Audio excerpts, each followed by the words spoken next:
Hello guys, ये dim सिद्ध है और ये दूध सिद्ध है और ये दोनों है मेरा बेटी का है।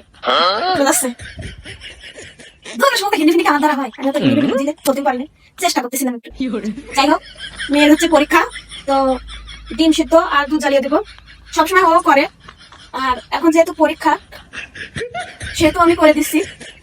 মেয়ে মানুষ তো নিজেটা নিজে করে খায়, আমি আর কি মাঝে মধ্যে করে, আমি কিছু বলি না, যে ও নিজেই শিখুক। মেয়ে মানুষ নিজে একটু ডিম সিদ্ধ করা দুধ জ্বালানো শিখলে অবশ্য ভালো হয়। তো যাই হোক, এখন তো পরীক্ষা, এজন্য দিচ্ছি, আমি করে দিচ্ছি, ঠিক আছে।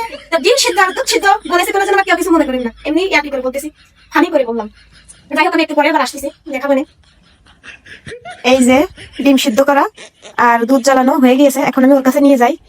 হ্যালো গাইস, हेलो गाइस, এই যে তোমারা ডিম সিদ্ধ আর দুধ সিদ্ধ है।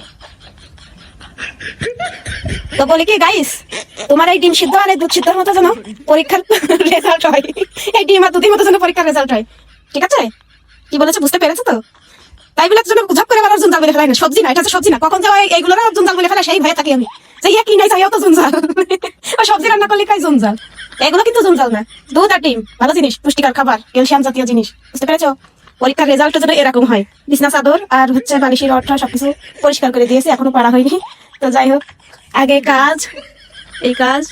খাও খাও খাও, ডিম খাও, আরে খাও।